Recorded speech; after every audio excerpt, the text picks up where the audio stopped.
మధ్యలో కరెంటు పోయి ఆగిపోయిందండి వీడియో, అందుకని మళ్ళీ ఇప్పుడు చేస్తుంది. ఇవన్నీ బెండకాయ శనగపప్పుని కలిపేసిన అందులో పెట్టుకోవాల్సింది. స్పూన్ తోటండి 3 స్పూన్లు. కారం ఎక్కువ తినే వాళ్ళైతే కొంచెం ఎక్కువ వేసుకోవచ్చు. అదే స్పూన్ తోటి 2.5 స్పూన్ వేస్తున్నా. 2.5 కూడా పట్టదండి, మాకు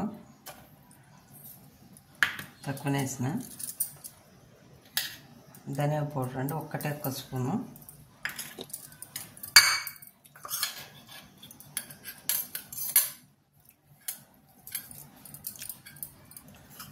కొబ్బరి పొడి అయితే 2 స్పూన్లు వేసిన.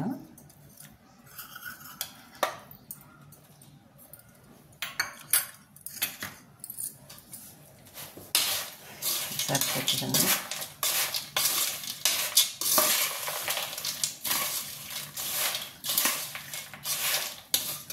ఎక్కువ తినే వాళ్ళు కావాలంటే కొంచెం ఎక్కువ వేసుకోవచ్చు, కారం ఉప్పు. తక్కువ కావాలనుకున్నా ఇది సరిపోతుంది.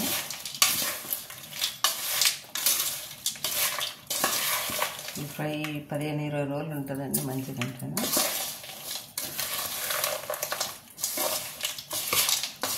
పల్లీలు ఇష్టం లేని వాళ్ళు తీసుకొని వేసుకోక అవసరం లేదు. నాకు ఇష్టమని మేము వేసుకున్నాము. కొంచెం జీలకర్ర ఎక్కువ వేస్తున్నాం.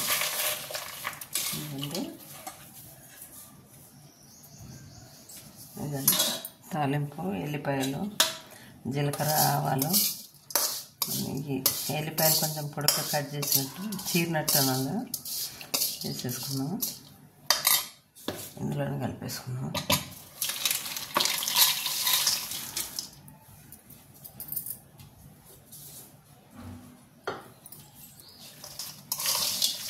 ఉల్లిపాయ ఎవరం తిన్నా బాగా ఇష్టంగా తింటాము. మంచి టేస్ట్ ఉంటుంది, స్మెల్ మంచిగా అనిపిస్తుందండి. ఎవరికైనా తినాలనిపిస్తుంది ఉల్లిపాయ ఉంటే.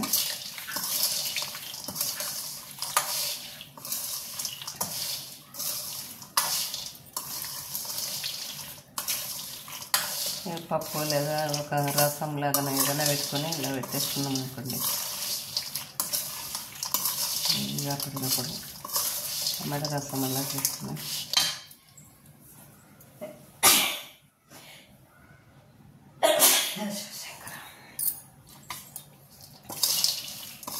ఇలా చేసి పెట్టుకున్నాం అనుకుంటే ఎక్కడన్నా బయటకు వెళ్ళి వచ్చినా కొంచెం ఇది ఫ్రై పెట్టుకోవాలి. కొంచెం చట్నీ వేసుకొని రసం తినచ్చు, మంచిగా ఉంటుంది.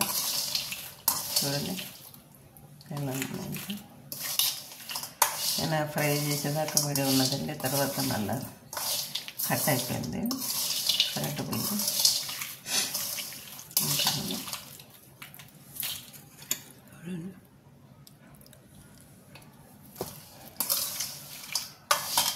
15-20 రోజులు ఉంటుందండి ఇలా ఫ్రై చేసి పెట్టుకుంటే.